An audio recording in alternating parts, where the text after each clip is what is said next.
5 மில்லியனே ஆயிடுச்சு. இன்னும் நான் ஃபேஸ் ரிவீல் பண்ணல. அவனை வீடியோல மட்டும் இல்லை, என் வாழ்க்கையில இருந்தே நான் ரிமூவ் பண்ணிட்டேன்.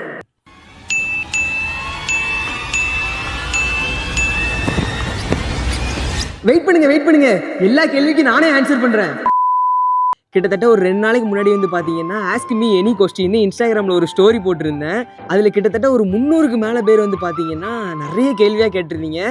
அந்த கேள்விக்கெலாம் வந்து இப்போ ஆன்சர் பண்ண போகிறேன். இருங்க நீங்கள் நினைக்கிற கேள்வியும் கண்டிப்பாக அதில் இருக்குது. நீ நினைக்கிற மாதிரிலாம் ஒன்றும் இல்லை. ஸோ வந்து எல்லாத்துக்குமே அதை நான் இப்போ ஆன்சர் பண்ண போகிறேன். யாரா அது?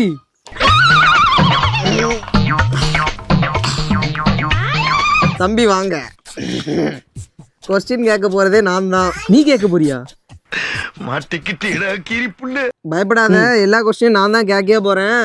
அப்படி இப்படி இவ்வளவு நாள் மழுப்புன மாதிரிலாம் மழுப்ப முடியாது. தெளிவா ஆன்சர் பண்றேன், சரியா? இப்ப கேள்வியை கேட்கறேன் பாரு. ப்ரோ, ஐபிஎல் மூவிக்கு எதுக்கு போகல? எந்த ரிவ்யூவும் சொல்லவே இல்லை. வாசனாக்கு உங்களுக்கு எதுவும் சண்டையா? ப்ரோ, ஜார்விஸ் என்ன ப்ரோ ஆச்சு? ஜார்விஸை மறந்துட்டீங்களா? ப்ரோ, உங்களுக்கும் ஹெல்மெட்டுக்கும் என்ன ப்ரோ கனெக்ஷன்? எப்பவும் ஹெல்மெட் போட்டே இருக்கீங்க. இது ஒரு நல்ல கேள்வி. ப்ரோ, நீங்கள் ராஜ்மைண்டேசி ஜாக் ப்ரோ யாரும் ஏன் ப்ரோ இப்போலாம் வீடியோவே போட மாட்டீங்க? என்னாச்சு? அண்ணன் ஆலன் அண்ணா ஏன் இப்போலாம் உங்கள் வீடியோவில் வரமாட்டிக்காங்க? எதுக்கு? ப்ரோ, உங்கள் எக்ஸை பற்றி சொல்லுங்கள். ப்ரோ, ஃபேஸ் ரிவீல் பண்ணுங்கள். மூஞ்ச காட்டுங்க ப்ரோ. அந்த ஹெல்மெட்டை கலட்டுங்க ப்ளீஸ். இதெல்லாம் உனக்கே ஓவராக தெரியலையாடா? இந்த கேள்விக்கு நீ கண்டிப்பாக இன்றைக்கி பதில் சொல்கிற. பேசிக்காக எல்லாரையுமே கேட்ட கொஸ்டின் என்னென்னு வந்து பார்த்தீங்கன்னா உங்களோட நேம் என்ன அப்படின்னு தான் நிறைய பேர் கேட்டிருந்தீங்க. என்னோடய நேம் வந்து பார்த்தீங்கன்னா நிறைய பேருக்கு தெரியும். தெரிகிற அளவுக்கு அது ஒன்றும் பெரிய நேம்லாம் கிடையாது. என் பேர் வந்து பார்த்தீங்கன்னா சதீஷ். என்ன நேம்னு? உங்கள் நேம்னா ஜபகுமார். என்னடா அந்த மொக்கையான கொஸ்டினுக்குலாம் ஆன்சர் பண்ணுறேன்னு நினைக்காதீங்க. இன்னும் ஹைலைட்டான கொஸ்டின்லாம் இருக்குது. அதுக்கெல்லாம் ரீப்ளை பண்ணும்போது இன்னும் பயங்கரமாக இருக்கும் பாருங்க. ஃபர்ஸ்ட் கொஸ்டின் என்னென்னு வந்து பார்த்தீங்கன்னா ஐபிஎல் மூவி பார்த்தீங்களா ப்ரோ? ஏன் அதை பற்றி எதுவும் ரிவ்யூமே சொல்லலை? உங்களுக்கு வாசன் ப்ரோக்கு எதுவும் சண்டையா? ஐயோ தெய்வமே, இந்த கமெண்ட்லாம் கேட்டுறாதீங்க. என்னென்னு வந்து பார்த்தீங்கன்னா வாசன் அண்ணாக்கு எனக்கு எந்த வித சண்டையும் கிடையாது. அண்ணன் வந்து பார்த்தீங்கன்னா படத்துக்காக எல்லா தமிழ்நாடு ரைடும் போயிருப்பாங்க. போய் அந்த தேட்டர்லாம் போய் பசங்கள்லாம் மீட் பண்ணுற மாதிரிலாம் பயங்கரமாக செலிப்ரேட் பண்ணியிருப்பாங்க. அதுக்கு நான் எதுக்கு போகலன்னு வந்து பார்த்தீங்கன்னா அண்ணன் எப்போவும் வந்து பார்த்தீங்கன்னா வாட்ஸ்அப் கால் தான் பண்ணுவாங்க. நான் என் ஃபோனில் பொசுக்கு நெட் ஆஃப் பண்ணி வச்சுருவேன். அதனால அண்ணன் சில டைம் கால் பண்ணியிருப்பாங்க. நானும் திருப்படி கால் பண்ணுவோம். அப்போது அண்ணன் பிஸியாக இருப்பாங்க. அப்புறம் அண்ணன் கால் பண்ணும்போது நான் நெட் ஆஃப் பண்ணி வச்சுருப்பேன். ஐயோ, இதனாலேயே அண்ணன் கூட பேசவே முடியல. அதனால தான் வந்து பார்த்தீங்கன்னா அண்ணன் கூட போகல. மற்றபடி அண்ணனுக்கு எனக்கு எந்த வித பிரச்சனையும் கிடையாது. அது எப்போவுமே உயிர் அண்ணங்க, ஒரு உயிர் அண்ணன். ஐபிஎல் மூவி வந்து பார்த்துட்டேன். அதோட ரிவ்யூ வந்து அப்கமிங் நம்ம சேனலில் வரும். மறக்காமல் மிஸ் பண்ணாமல் பாருங்கள். முறுக்கி பார்க்குறியா தங்கம்? நெக்ஸ்ட் ப்ரோ, உங்கள் ஜார்விஸ் என்னாச்சு? ராஜ்மைண்டர்ஸ் மாதிரி நீங்களும் உங்கள் பழைய பைக்கை மறந்துட்டீங்க. ஐயோ, அப்படிலாம் மறக்கலாம் கிடையாது. ஆக்சுவலாக நான் வந்து இப்போ நான் தூத்துக்குடியில் இருக்கேன். ரீசெண்ட் டைமில் வந்து பார்த்தீங்கன்னா நான் சென்னையில் இருந்தேன். அதனால் நம்ம பைக் வந்து அப்பா பைக்குங்கிறதுனால அங்கே வரைக்கும் கொண்டு போக முடியாது பைக்கை. ஏன்னா அப்பா யூஸ் பண்ணிகிட்டு இருக்காங்க. இப்போ தூத்துக்குடியில் மழை அப்படிங்கிறதுனால நம்ம பைக்கோட சிச்சுவேஷன் எப்படி இருக்குன்னு நான் உங்களுக்கு காட்டுற பாருங்களேன். பழைய இரும்பு சாமா ஈயம் பித்தாளைக்கு பேர் சம்பளோ. வீடியோ வந்து பார்த்துருப்பீங்க நம்ம பைக்கோட நிலைமை எப்படி இருக்குன்னு. இங்கே தூத்துக்குடியில் மழை அப்படிங்கிறதுனால கொஞ்சம் பைக் அப்படி இப்படின்னு ஆகி எக்கச்சக்க செலவு வந்துருச்சு.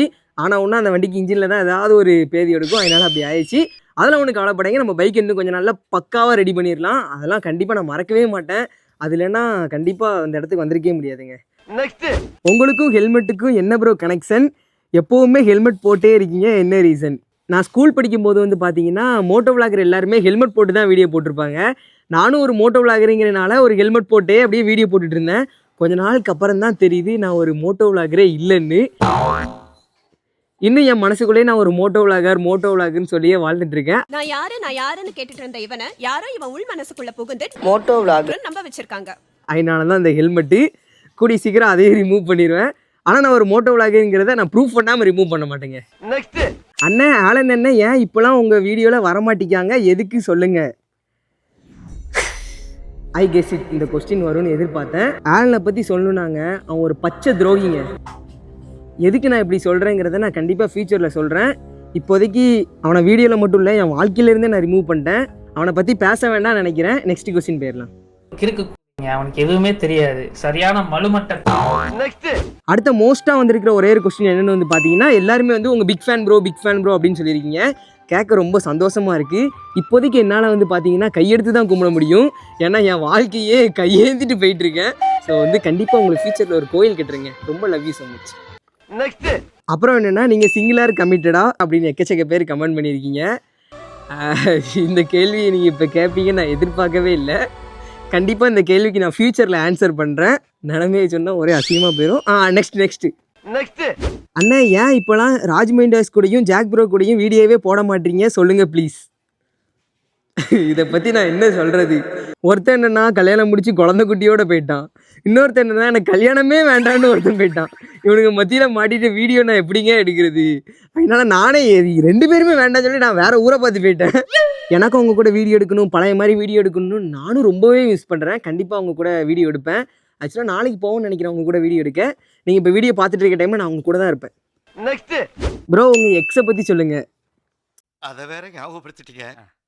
நெஞ்சமெல்லாம் பொண்ணு அறக்கு தம்பி. அதை பற்றி சொல்லணுனாங்க. கிட்டத்தட்ட நான் ஒரு விவரம் தெரிஞ்ச வயசுலேருந்து பார்த்தீங்கன்னா ஒரு பொண்ணை வந்து கிட்டத்தட்ட ஒரு 3 வருஷமாக லவ் பண்ணேன்.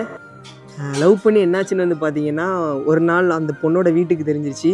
சரி ஓகே, நானும் பொண்ணு கேட்க போகலான்னு சொல்லி நானும் அங்கே போயிட்டேன். உனக்கு என்னடா தகுதி இருக்குது வெளில போடா அப்படிங்கிற மாதிரி வெளில பற்றி விட்டாங்க. அப்புறம் பார்த்தா அந்த பொண்ணுக்கு கல்யாணம்னு சொன்னாங்க.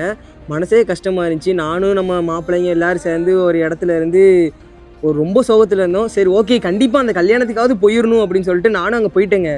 அங்கே போய் பார்த்தா தான் தெரியுது, கூட்டம்லாம் பயங்கரமாக கூடி இருந்துச்சு. என்னென்னு பார்த்தா அந்த பொண்ணே இறந்துருச்சு.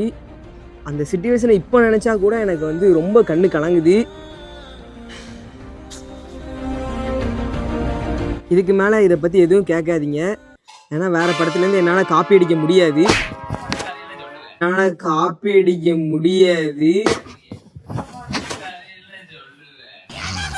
என்னடா அடிச்சிட்டீங்க? ரைட் விடு கோவப்படாத. பார்த்தாடி என்ன விதி. நல்ல வேலை ஹெல்மெட் காப்பாற்றிருச்சு. அதெல்லாம் இல்லைங்க, நம்மளுக்கு அப்படிலாம் ஒன்றும் கிடையாது. நீங்கள் விடுங்க. நெக்ஸ்ட்டு இதுக்கப்புறம் 90% என்ன கொஸ்டின் வந்திருக்குன்னு பார்த்தீங்கன்னா, எப்போ ப்ரோ ஃபேஸ் ரிவீல், நீ எப்போ ஃபேஸ் ரிவீல் பண்ணுவீங்க, ஃபேஸ் ரிவீல் பண்ணுங்க, ஏன் ப்ரோ ஃபேஸை காட்ட மாட்டீங்க, ஹெல்மெட்டை கழட்டுங்கன்னு கிட்டத்தட்ட எக்கச்சக்க பேர் இந்த கொஸ்டின் கேட்டிருக்கீங்க. இதுக்கான ரீசன் வந்து என்ன சொல்லன்னு எனக்கே தெரியல. ஏன்னா ஃபஸ்ட்டு 400K இருக்கும்போது, சரி எப்போ தான் ஃபேஸ் ரிவீல் பண்ண போகிறீங்க? 400K இப்போ 1 மில்லியன் ஆச்சு, 2 மில்லியன் ஆச்சு, 3 மில்லியன் ஆச்சு, 4 மில்லியன் ஆச்சு, 5 மில்லியனே ஆயிடுச்சு. இன்னும் நான் ஃபேஸ் ரிவீல் பண்ணலை. அதுக்கான ரீசன் ஒன்றே தான். அப்படி இப்படின்லாம் போயிடலாம் சொல்லலை. அதிகமாக வந்து பார்த்தீங்கன்னா நான் வந்து கூச்சப்படுவேங்க. அதனால தான் வந்து பார்த்தீங்கன்னா ஃபேஸ் ரிவீல் பண்ணலை. கொஞ்சம் கொஞ்சமாக கான்ஃபிடென்ட்டை ஏற்றி கொஞ்ச நாளில் ஃபேஸ் ரிவீல் பண்ணுறேன். எனக்குமே இப்போ ஃபேஸ் ரிவீல் பண்ணணும்னு சொல்லி கொஞ்சம் ஆசை வந்திருக்கு. அந்த ஆசை எல்லாமே இன்னும் கொஞ்ச நாளில் வந்து ஃபேஸ் ரிவீலாக வரும்னு சொல்லி நம்புகிறேன். மற்றபடி நீங்கள் கெஞ்சுற அளவுக்கு திட்டுற அளவுக்குலாம் அந்த மூஞ்சில் ஒன்றும் கிடையாது. தயவுசெய்து யாரும் தப்பாக நினச்சிக்கிடாதீங்க. இன்னும் கொஞ்ச நாளில் ஃபேஸ் ரிவீல் பண்ணிடுங்க. வேணா எப்போ ஃபேஸ் ரிவீல் பண்ணலான்னு நீங்களே சொல்லிடுங்களேன். என் கணிப்புப்படி 6 மில்லியன் பண்ணலான்னு நினைக்கிறேன். மறுபடியும் முதல்ல இருந்து